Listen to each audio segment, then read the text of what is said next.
Un clima frío es negativo para la preparación de la mezcla y además se va a enfriar más rápido. Entonces, podríamos decir que el rango de trabajo de un mantenimiento tendría que estar entre 12 y los 22 grados aproximadamente. También un clima cálido también es perjudicial porque el asfalto se ha vuelto más flexible, se dilata con más facilidad. Pero lo también importante es ver, no perjudicar el servicio a los usuarios. Normalmente esos trabajos en verano en Cochabamba y con mayor razón en el trópico debían hacerse en la noche. En la noche tenemos temperaturas que están alrededor de los 12 grados. Estamos hablando del verano, la primavera, ¿no? Entonces se puede hacer tranquilamente, pero no se hace por dos motivos, ¿no? Uno, que la programación le costaría muy caro a la alcaldía porque el obrero que trabaja de noche tiene derecho a ganar un poco más, tiene un porcentaje de incremento a la hora que al costo hora que le corresponde. Entonces seguramente por eso es que no hacen trabajos de mantenimiento nocturno y siempre prefieren hacer en el día. Pero si hacen en el día tendrían que buscar también una hora que perjudique menos, ¿no? Que tendría que ser a partir de las 3 hasta las 7. Entonces ahí solo habría perjuicio a las 6, ¿no? O solamente hasta las 6, pero de 3 a 6 también solo tendríamos 3 horas, ¿no? Y en la mañana podría ser de 8:30 a 11:30. Entonces yo creo que tal vez en el único país donde realmente no se contempla la afectación que se hace al usuario es en nuestro país, ¿no? En otros países, en Bolivia también hay una autoridad dependiente de la Superintendencia de Transportes, que es de protección al consumidor. En teoría uno puede llenar un formulario y quejarse, decir que por culpa de ese trabajo he sido perjudicado en mis actividades o lo que sea, ¿no? En otra parte, la empresa que ha cerrado la vía tendría la obligación de pagar multas. Y si hay este tipo de reclamos, resarcir el perjuicio que ha producido en los usuarios. Pero eso no se va a dar, ¿verdad? Porque la alcaldía es un ente estatal y entre organismos del Estado prácticamente no se produce ningún tipo de sanción. Si tienen otras preguntas.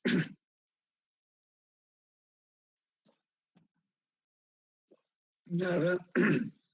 Entonces seguimos.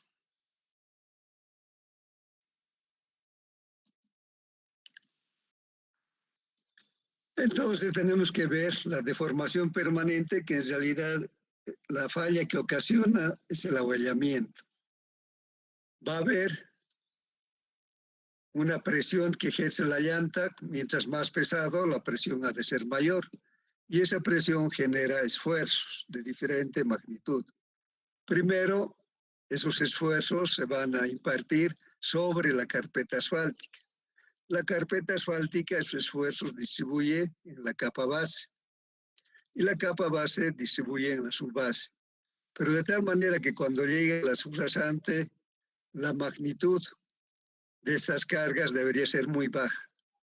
Entonces, si se deforma la subrasante, lógicamente va a haber una deformación permanente más visible, porque la subrasante no se va a recuperar. La carpeta sí va a ejercer, va a dejar de existir la presión, entonces la carpeta va a tender a recuperar su posición original. Pero cuando llega a la subrasante ya no. Por eso es que todos los métodos de diseño lo que hacen es determinar un espesor total que proteja a la subrasante, justamente para no llegar a esto de la deformación permanente. Si tienen preguntas. Entonces, justo aquí tenemos como deformación permanente el ahuellamiento.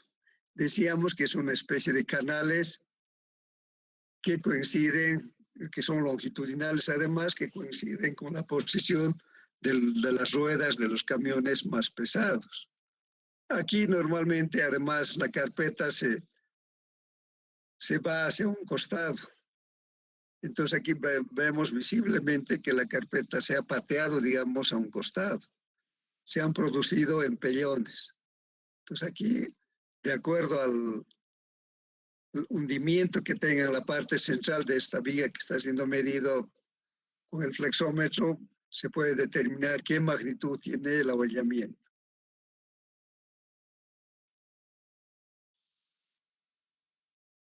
Cuando el abollamiento es severo, además de crear estas ondas a los costados del abollamiento, va a empezar a producir fallas, que pueden ser fallas longitudinales, fallas transversales, incluso puede llegar también a la falla piel de cocodrilo.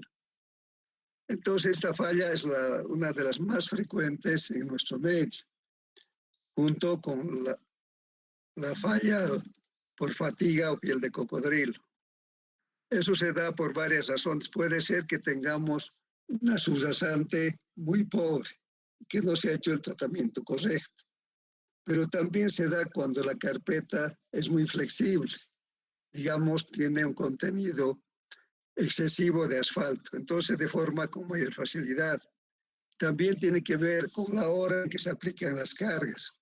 Si son las horas de mayor temperatura, entonces como la carpeta está más flexible, se va a producir con mayor facilidad la deformación. Por eso es que ahora se utilizan los asfaltos modificados. Entonces el asfalto modificado da una estabilidad al comportamiento de la carpeta asfáltica. No es flexible cuando hay mucha calor, ni es rígido cuando hay mucho frío. Entonces, el uso del asfalto modificado con un buen diseño puede evitar la falla de abollamiento. La exudación decíamos que se debe por exceso de asfalto en la mezcla. Entonces van a aparecer en la superficie de la carpeta manchas de asfalto. Aquí estas líneas que vemos en realidad tienen que ver con el desgaste principalmente del caucho de los neumáticos. Especialmente en las zonas de frenado va dejando una huella. Pero aquí también tenemos lugares donde hay exudación. Entonces la exudación es nada más que la consecuencia de un exceso de asfalto en la carpeta asfáltica. Y la oxidación en el asfalto decíamos que es la pérdida de sus capacidades de ligante. Entonces aquí vemos un asfalto oxidado, va a dar lugar que aparezcan con facilidad las fisuras longitudinales y transversales.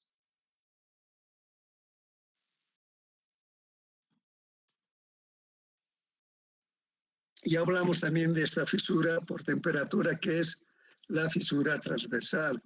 Eso se da por los cambios continuos de temperatura, muy frío al amanecer y muy caliente al mediodía. Entonces, ese permanente movimiento de dilatarse cuando hay mucho calor y contraerse cuando hace frío va a dar lugar a la aparición de esta fisura transversal.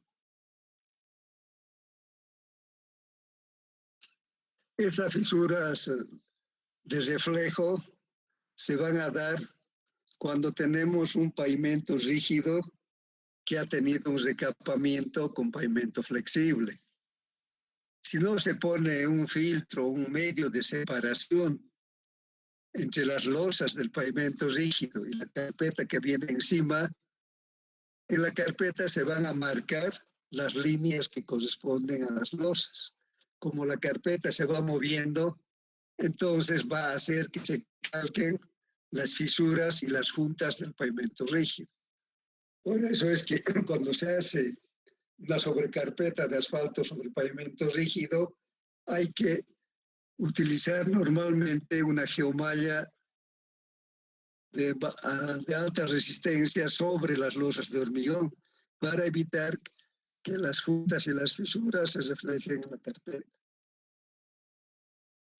Actualmente hay muchas mallas, muchos geotextiles de muy buena calidad que están construidas con fibra de vidrio. Lógicamente tienen un costo alto, pero para este caso de que queremos evitar que las fisuras y las juntas del rígido aparezcan en la carpeta del recapamiento, necesariamente hay que tapar antes de hacer el recapamiento. Si no, aparecería eso, ¿no? va a aparecer todo cuadriculado. Hace algunos años pude ver un recapamiento que habían hecho de este tipo en el aeropuerto de Lima. Después han reconstruido, ¿no? Entonces el aeropuerto de Lima era originalmente pavimento rígido. Entonces hacer el recapamiento o la rehabilitación también con pavimento rígido dura mucho, porque para empezar, para poner en servicio, tienen que pasar 3 semanas, etc.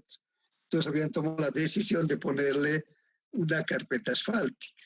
Entonces le pusieron un geotextil, pero por el tipo y calidad no cumplió sus funciones.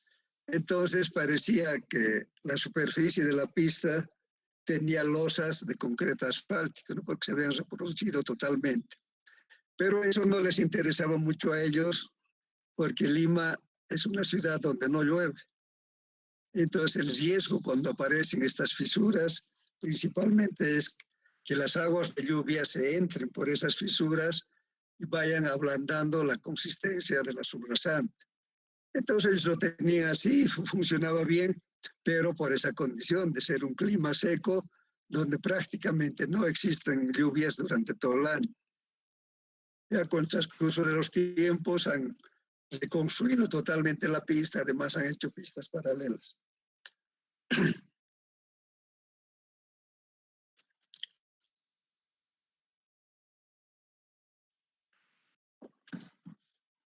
Decíamos que tiene que haber una fricción adecuada en la superficie de la carpeta. Entonces tiene que haber una fuerza de fricción que tiene que producirse en la interfase llanta-pavimento para que esta fuerza de fricción evite las fuerzas de resbalamiento e hidroplaneo. Esto se va a dar cuando el pavimento está mojado y se aplica una fuerza de frenado. Va a depender de la microtextura, de la macrotextura y de la pendiente transversal del pavimento. Para medir la rugosidad hay un equipo que se llama Maismeter.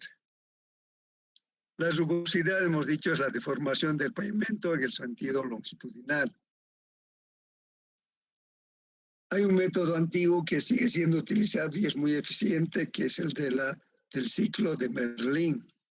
Entonces, el ciclo de Merlin es una rueda que se calibra y se va anotando el número de vueltas que da y además se va graficando los movimientos que tiene la rueda del ciclo de Merlin. El ciclo de Merlin tiene una sola rueda.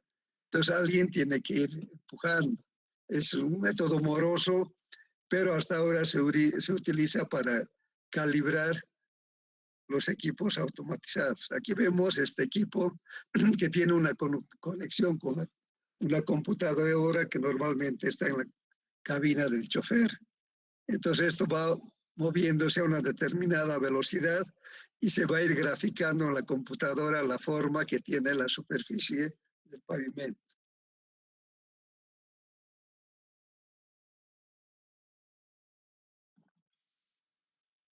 Ya hablamos de serviciabilidad, que dijimos que este término empezó en el ensayo vial, fue consecuencia de las mediciones que ellos hicieron de la degradación que se daba en la calidad de rodaje del pavimento. Dijimos que inicialmente hicieron, después han aparecido otros métodos para calcular, hicieron mediante censos, haciendo preguntas a los choferes de los camiones. Entonces, los camiones que participaron en el ensayo vial tenían como seguramente tenían 3 turnos de 8 horas, porque no paraban las 24 horas del día. Entonces, después de cada turno, 2 o 3 días después, le preguntaban cuál era la calificación que le daban a la calidad de rodaje del pavimento, calificando entre 0 y 5. De ahí salió que el nivel de serviciabilidad inicial para flexible es 4.2 y para rígido 4.5. Pero, lógicamente, esta forma de medir tiene un sesgo subjetivo, porque el operador puede estar de mal humor o no sé, o no haberle puesto atención, entonces le puede dar una calificación equivocada. Hemos dicho que la rugosidad son las irregularidades en el pavimento en el sentido longitudinal. Y esto va a afectar la calidad de conducción y la seguridad. Lógicamente, cualquier falla lo que hace es incrementar los costos de mantenimiento de los vehículos. En nuestro país no se considera este aspecto. Si nosotros le pusiéramos los efectos negativos en el mantenimiento, porque una carretera que está en mal estado produce una aceleración de las fallas del vehículo. En uno por ahí no es muy visible, ¿no? Por ahí ese mantenimiento le cuesta unos 300, 400 bolivianos, pero si hablamos que 1 millón de vehículos han sido afectados por esa falla, entonces la cantidad es muy grande. Entonces en Bolivia hasta ahora no se ha dado esa verificación, esa evaluación, la medición de la magnitud de los deterioros en la conservación de los vehículos.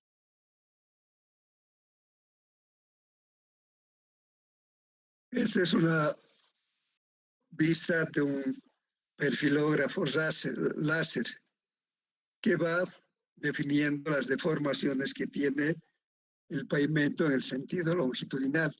Esta línea amarilla representa la línea de proyecto, lo que era originalmente. Entonces vemos que tenemos deformaciones hacia arriba y también hacia abajo. Entonces el terreno se vuelve totalmente irregular.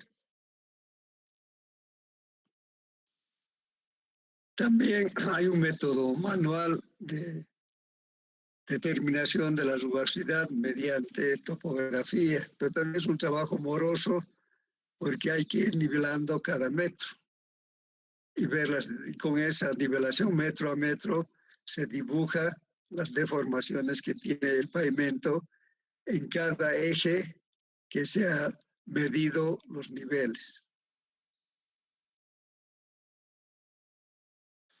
Si tienen preguntas.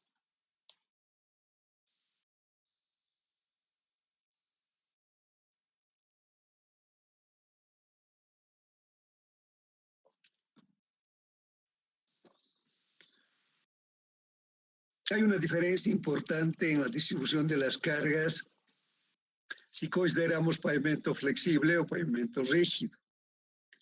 Aquí tenemos el efecto de las cargas en un pavimento flexible.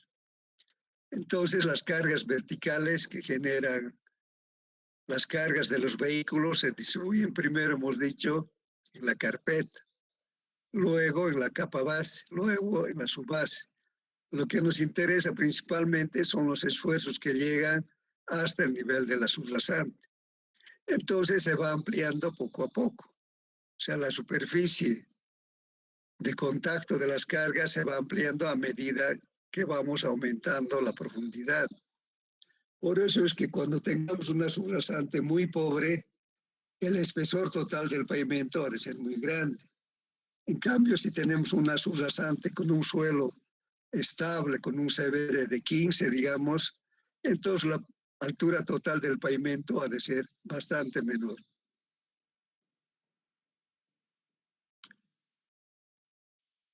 Si tienen preguntas.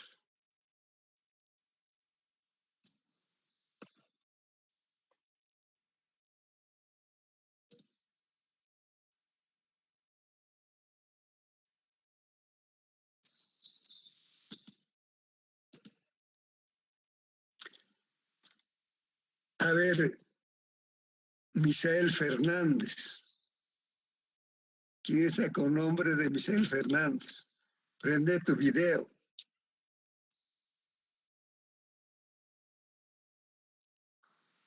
Yo pensé que Misael era varón.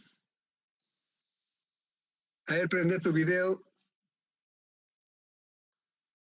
No puede darse esas cosas, ¿no? O sea, vamos a ir anotando y eliminando justamente las gestiones que han hecho los organismos que ustedes ha sido para que ustedes tengan el enlace directo mediante enlace institucional. Sí, adelante.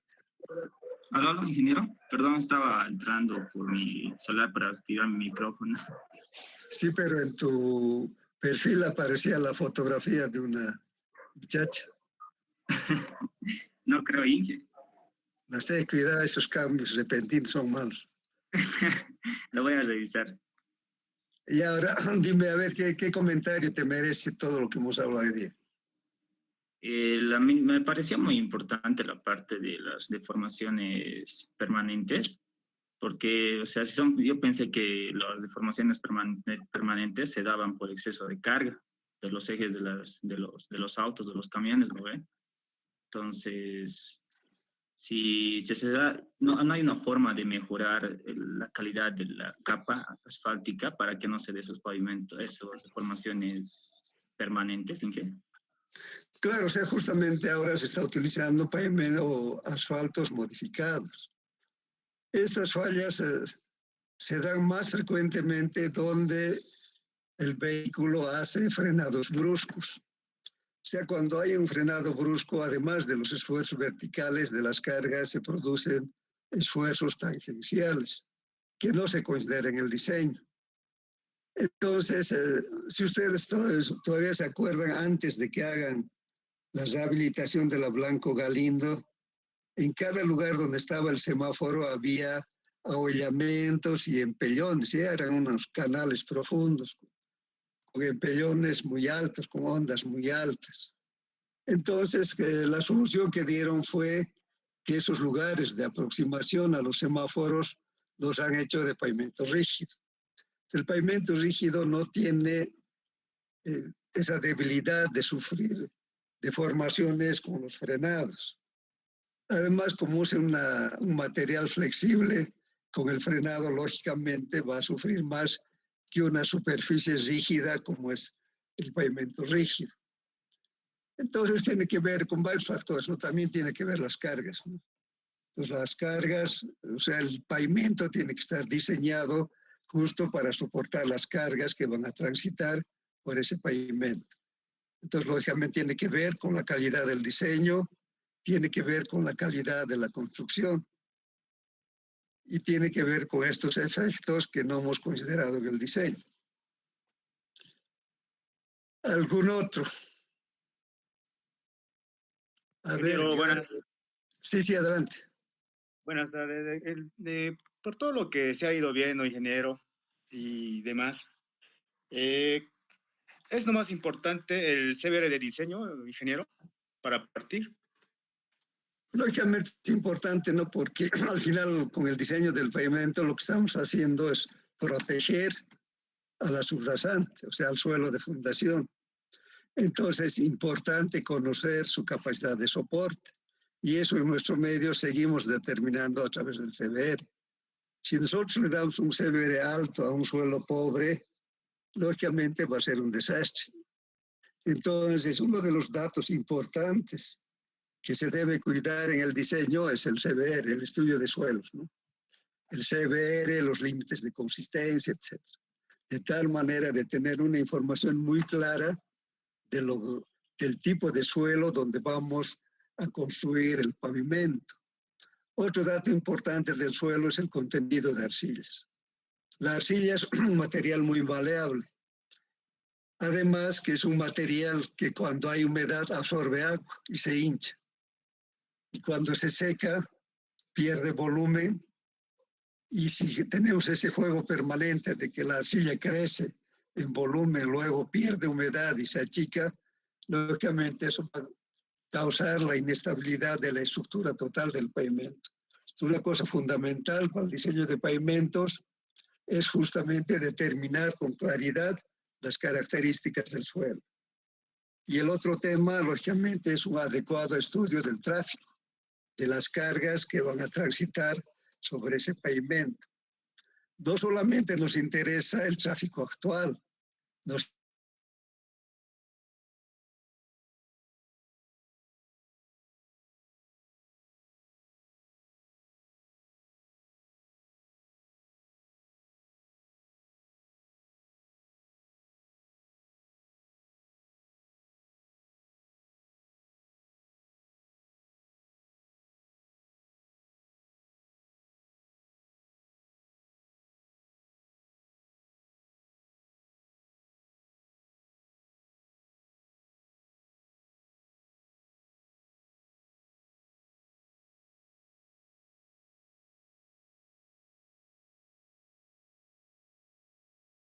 al tipo de carretera que estamos construyendo.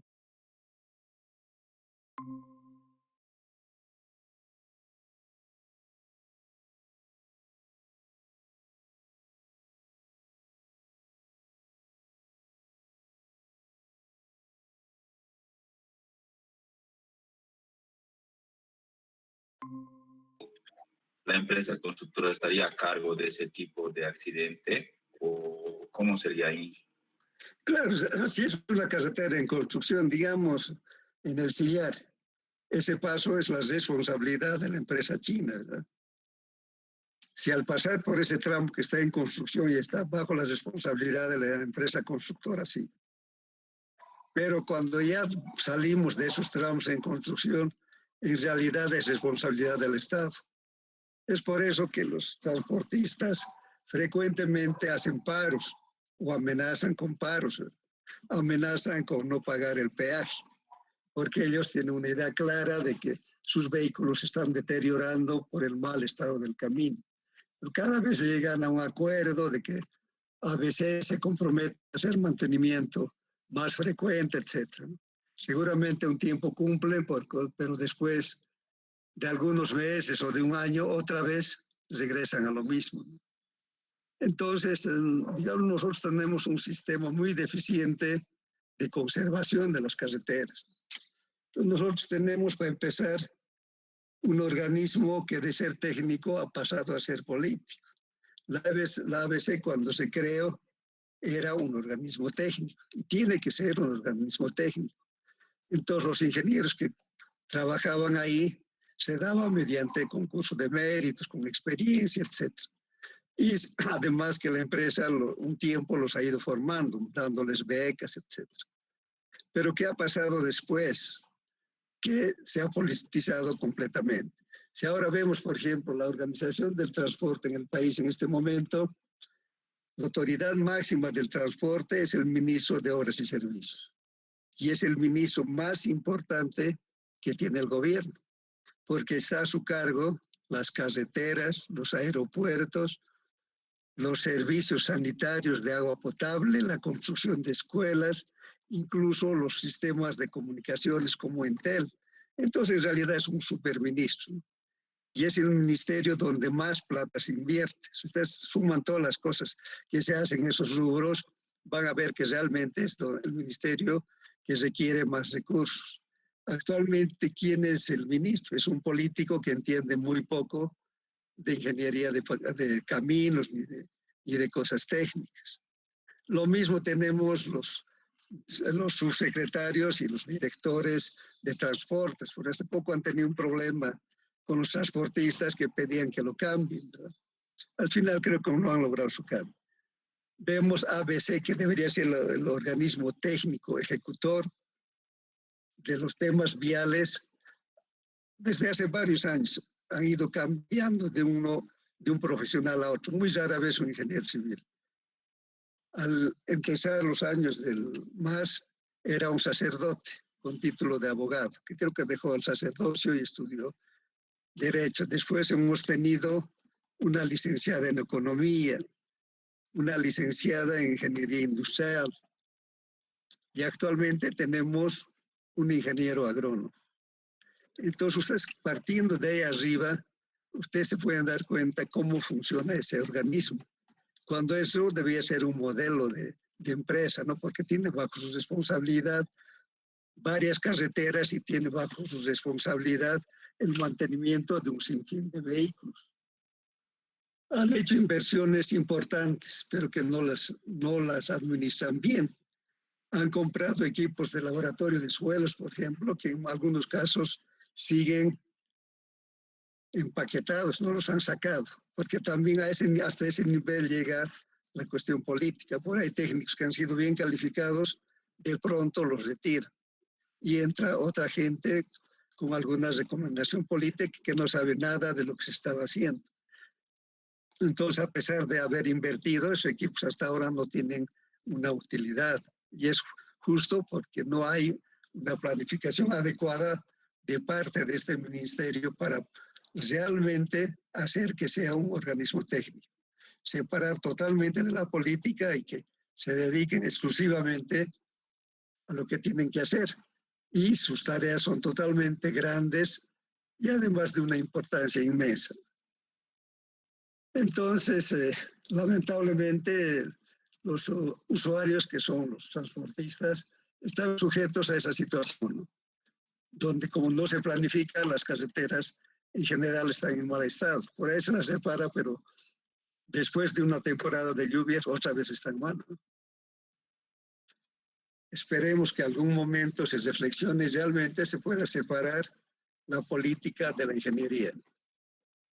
Si tienen otras preguntas.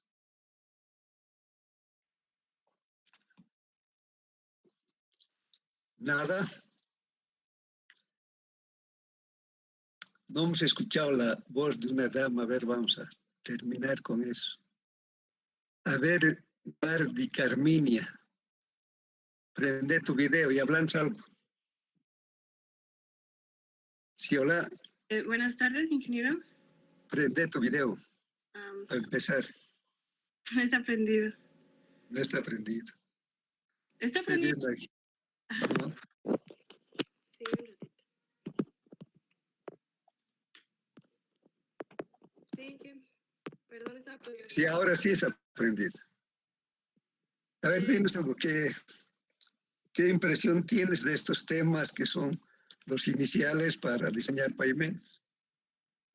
Una curiosidad, Inge, ¿existe algún tipo de falla que no sea visual en la carpeta? O sea, que se dé en su base o en la base o en la subrasante. No, siempre se va a reflejar en la superficie, ¿no? Si falla la base, se van a producir ya sea fisuras longitudinales, transversales o los ahuellamientos, ¿no? Porque todo lo que pasa ahí abajo se refleja sobre la carpeta, ¿no? No puede estar oculto. A veces digamos, las fallas funcionales no son visibles porque tiene que ver solamente con la calidad del rodaje. Puede ser que el pavimento se lo vea muy bien, pero que se haya deformado. Entonces, la comodidad que experimentan los usuarios baja de calidad, pero que el pavimento no estamos observando. Entonces, eso se mide, hemos visto con un perfilómetro digital, o se mide por topografía, o con el ciclo de Merlin. Es la única falla, digamos, que no se hace visible en el pavimento, porque son deformaciones que a simple vista no se puede determinar. Otras preguntas. Sí, adelante. Y además, sobre la rugosidad, ¿cuál sería el valor aceptable, digamos, que tenga la carpeta de rugosidad cuando se mide? En este momento no me acuerdo, pero creo que es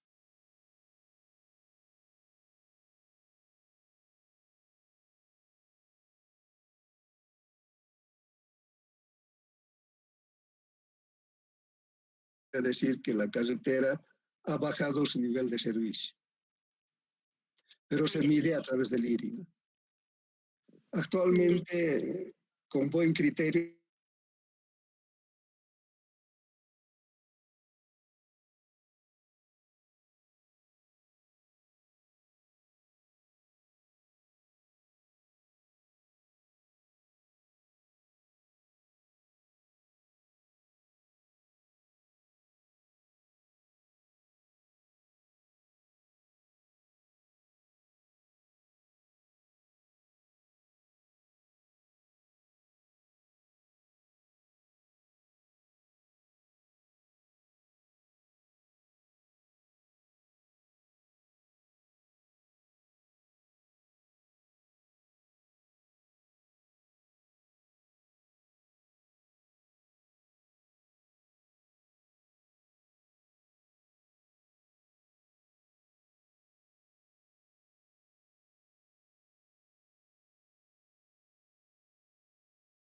Una pregunta. claro, adelante.